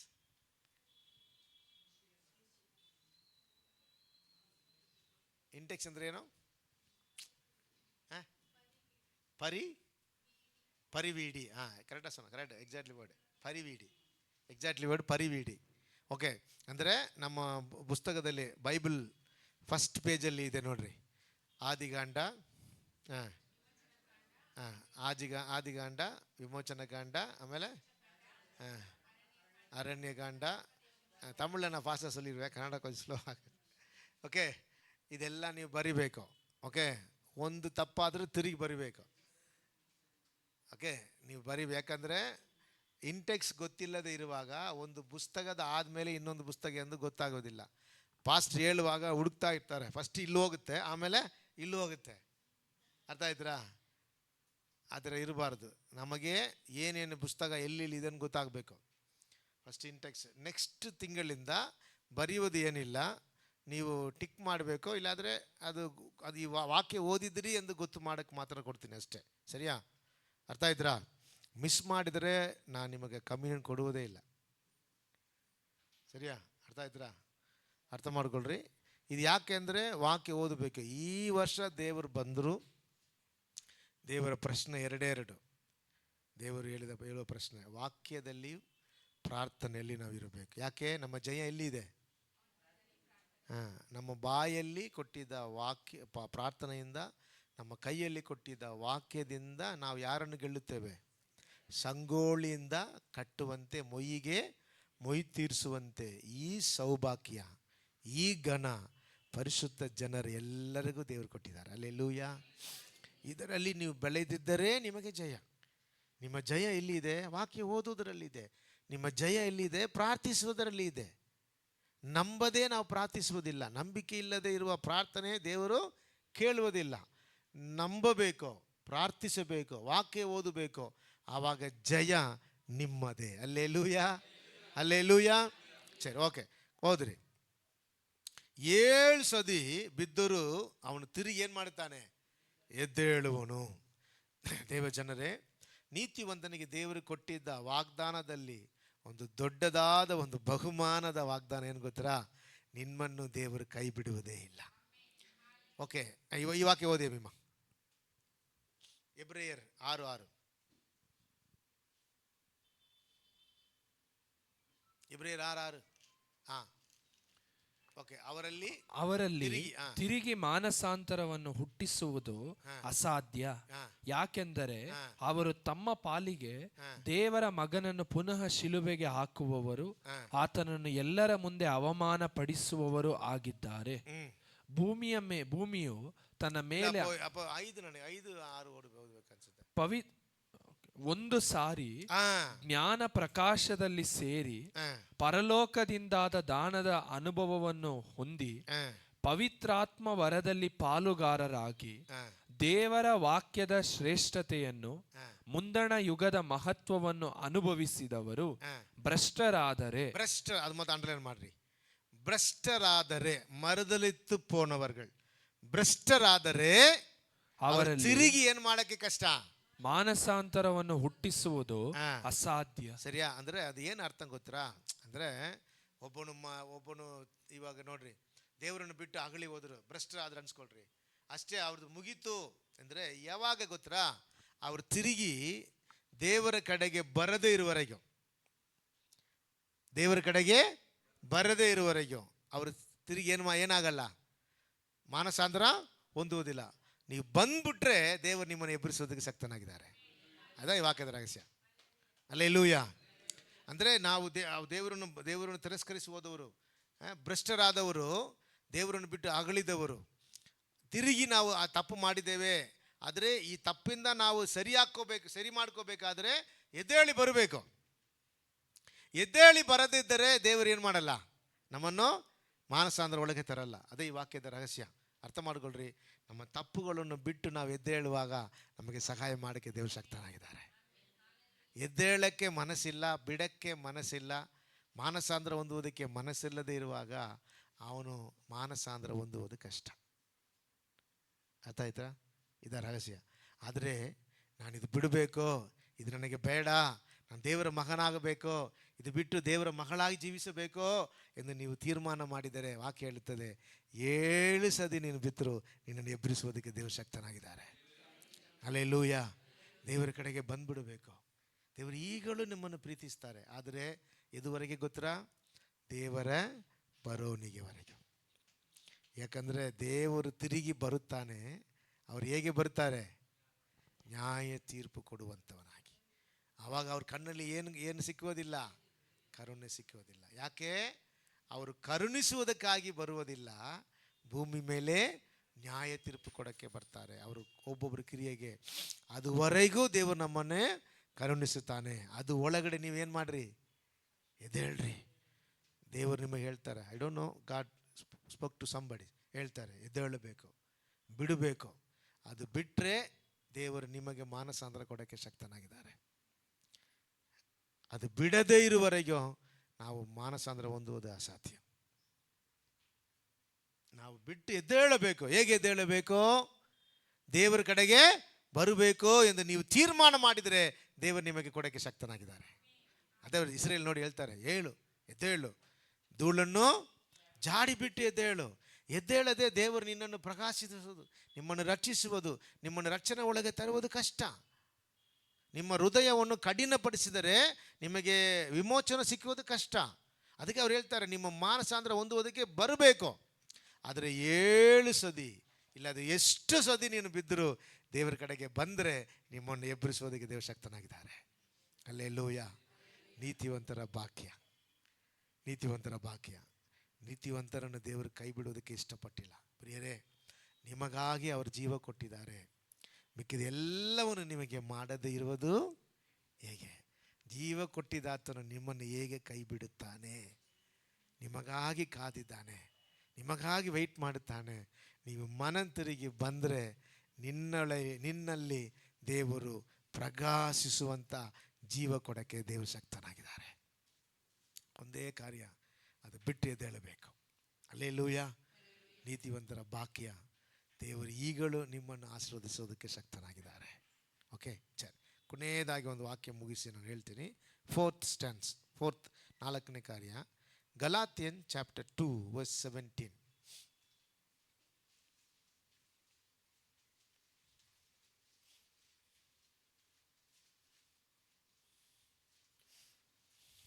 ಆದರೆ ನಾವು ಕ್ರಿಸ್ತನ ಆಶ್ರಯದಲ್ಲಿ ನೀತಿವಂತರೆಂಬ ನಿರ್ಣಯ ಹೊಂದುವುದಕ್ಕೆ ಪ್ರಯತ್ನಿಸುತ್ತಿರುವಾಗ ನಾವು ಪಾಪಿಗಳಾಗಿ ತೋರಿ ಬಂದರೆ ಕ್ರಿಸ್ತನು ಪಾಪಕ್ಕೆ ಸಹಾಯಕನೆಂದು ಹೇಳಬೇಕೇನು? ಎಂದಿಗೂ ಹೇಳಬಾರದು. ಅವ್ರೇನು ಹೇಳಿ ಬರ್ತಾರೆ, ನಾವು ನೀತಿವಂತರೆಂಬ ಕಾರ್ಯದಲ್ಲಿ ನಾವು ನಿಲ್ಲುವುದಕ್ಕೆ ಇಷ್ಟಪಡುತ್ತೀವಲ್ವಾ? ಇಷ್ಟಪಡುವಾಗ ನಮ್ಮಲ್ಲಿ ಏನು ಕಂಡು ಬರಬಾರ್ದು? ಪಾಪ ಕಂಡು ಬರಬಾರ್ದು.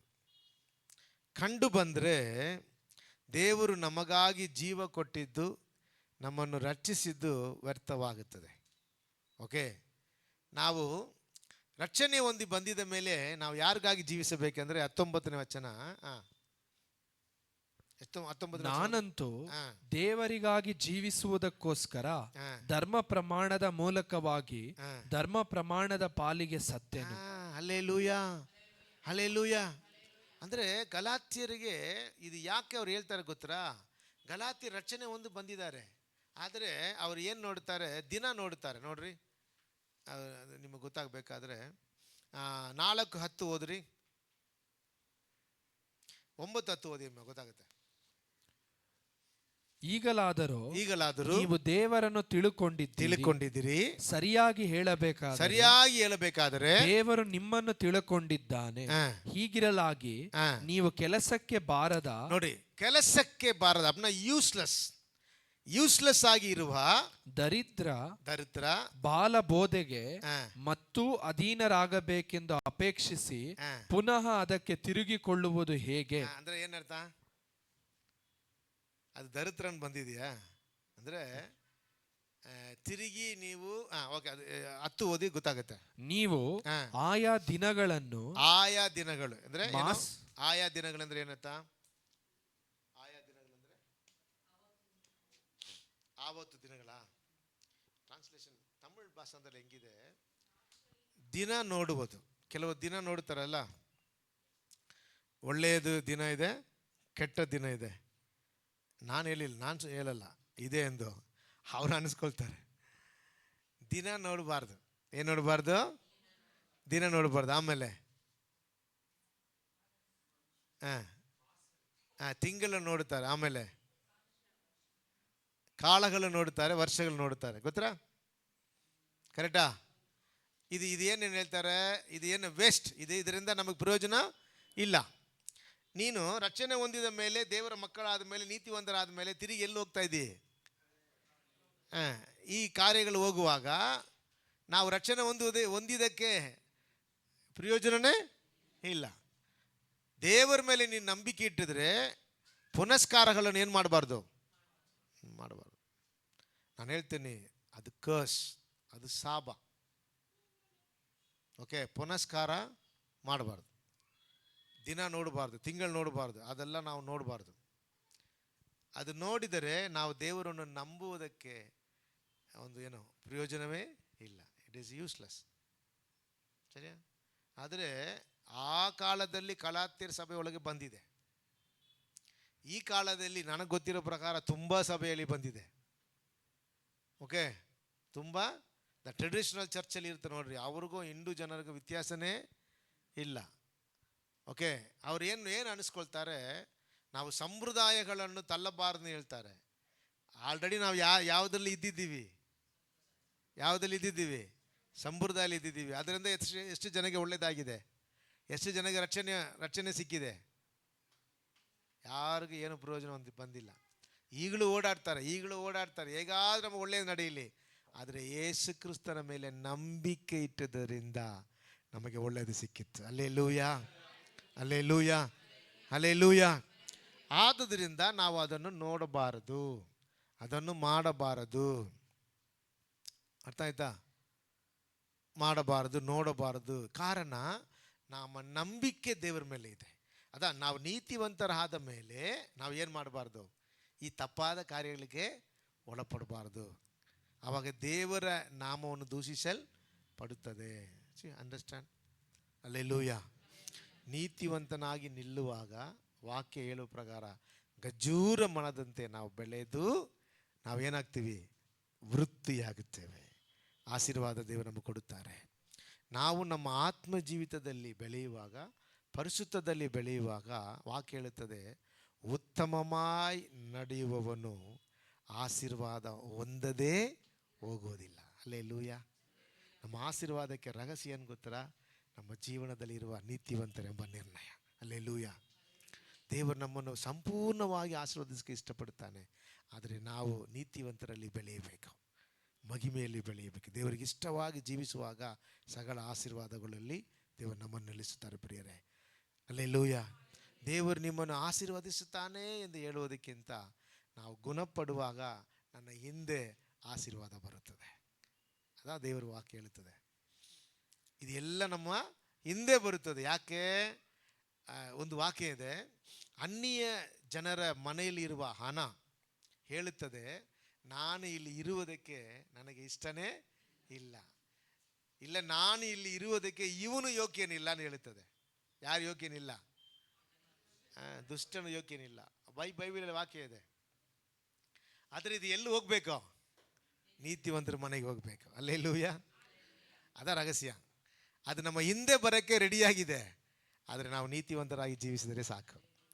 ಈ ಹಣಗಳು, ಆಶೀರ್ವಾದಗಳು, ದೇವರು ನಮಗೆ ಕೊಟ್ಟಿರುವ ಸಕಲ ಸಂಪೂರ್ಣಗಳು ನಮ್ಮಲ್ಲಿ ಬಂದು ಸೇರುತ್ತದೆ ಪ್ರಿಯರೇ. ಹಲ್ಲೆಲೂಯಾ. ನೀವು ದೇವರನ್ನು ಹುಡುಕಿರಿ, ನೀತಿವಂತರೆಂಬ ನಿರ್ಣಯದಲ್ಲಿ ನಿಲ್ರಿ, ಆಶೀರ್ವಾದ ನಿಮ್ಮನ್ನು ಹುಡುಕೊಂಡು ಬರುತ್ತದೆ.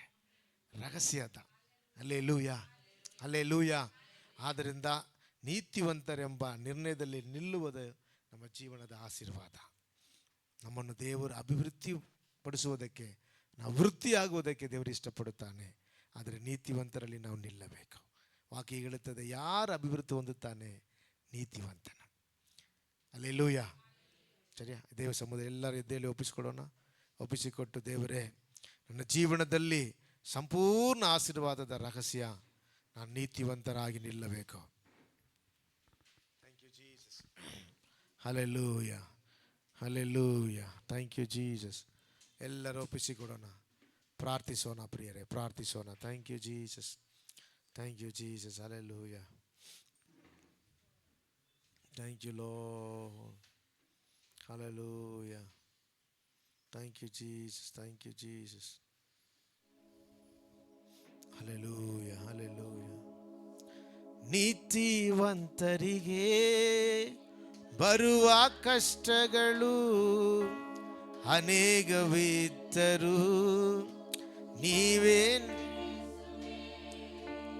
ನೀತಿವಂತನಿಗೆ ಬರುವ ಕಷ್ಟಗಳು ಅನೇಕವಿದ್ದರೂ ನೀನೇ ಬಿಡಿಸುವೆ.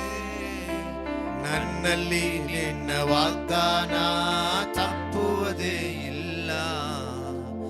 ಇಂದಿನ ಕಷ್ಟ ವೇದನೆ ಶಾಶ್ವತವೇ ಅಲ್ಲ.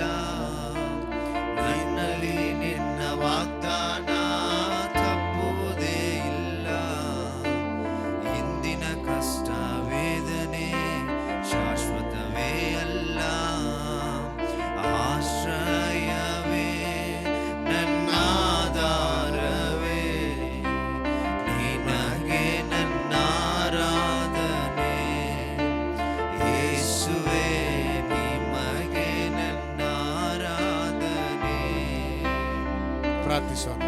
ಬಹಳವಾಗಿ ಪ್ರೀತಿಸಿದ ಪರಲೋಕ ತಂದೆಯೇ, ಆಶೀರ್ಕರವಾದ ಸಮಯಗಾಗಿ ಕೋಟಿ ಸ್ತೋತ್ರಪ್ಪ.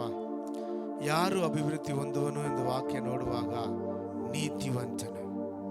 ಆಂಡವ ದೇವರೇ, ನಾವು ನೀತಿಯಲ್ಲಿ ನೀತಿವಂತನು ನಿರ್ದೋಷಿಯಾಗಿ ನಡೆಯುತ್ತಾನೆ ಎಂದು ವಾಕ್ಯ ಹೇಳುತ್ತದೆ. ನೀತಿವಂತನು ತಮ್ಮ ಕ್ರಿಯೆಗಳಿಗೆ ತಕ್ಕ ಫಲವನ್ನು ಹೊಂದುತ್ತಾನೆ ಎಂದು ವಾಕ್ಯ ಹೇಳುತ್ತದೆ. ದೇವರೇ, ನೀತಿವಂತನನ್ನು ಎಷ್ಟು ಸದಿ ಅವನು ಬಿದ್ದರೂ ಅವನ ನೀತಿಯಲ್ಲಿ ನಿಲ್ಲಿಸುವುದಕ್ಕೆ ನೀವು ಶಕ್ತನಾಗಿದ್ದೀರಾ ಸಪ್ಪ. ಹೌದಯ್ಯ, ನಾವು ದೇವರ ಕಡೆಗೆ ಉತ್ತಮವಾಗಿ ನಿಲ್ಲುವಾಗ ಖಜೂರ ಮರದಂತೆ ನಮ್ಮನ್ನು ಬೆಳೆಸುವುದಕ್ಕೆ, ವೃದ್ಧಿಪಡಿಸುವುದಕ್ಕೆ ನೀನು ಶಕ್ತನಾಗಿರುವುದಕ್ಕಾಗಿ ಸ್ತೋತ್ರಪ್ಪ. ನಿಮ್ಮ ಮಕ್ಕಳಾದ ನಾವುಗಳು ಈ ದಿನದಲ್ಲಿ ದೇವರೇ ನಮ್ಮನ್ನು ನೀತಿವಂತರೆಂಬ ನಿರ್ಣಯದಲ್ಲಿ ನಿಲ್ಲಿಸುವುದಕ್ಕೆ ಬೇಡುತ್ತೇವೆ ಸಯ್ಯ. ನನ್ನ ಮಾತು, ನನ್ನ ನುಡಿ, ನನ್ನ ಯೋಚನೆ, ನನ್ನ ಕ್ರಿಯೆಗಳೆಲ್ಲ ನೀತಿವಂತರಾಗಿ ಇರುವಂತೆ ದಯ ಮಾಡಪ್ಪ. ನಿನ್ನ ಆಶೀರ್ವಾದ ಸಂಪೂರ್ಣವಾಗಿ ನಮ್ಮಲ್ಲಿ ನೆರವೇರಲಿ. ಸ್ತುತಿ, ಗಾನ, ಮಾನ, ಮಹಿಮೆಲ್ಲ ನಿಮಗೆ ಸಲ್ಲಿಸಿ ಯೇಸುವಿನ ಮುದಾದ ನಾಮದಲ್ಲಿ ಬೇಡುತ್ತೇವೆ ತಂದೆಯೇ, ಆಮೇಲೆ. ಒಂದು ಹಾಡು ಹಾಡುವಾಗ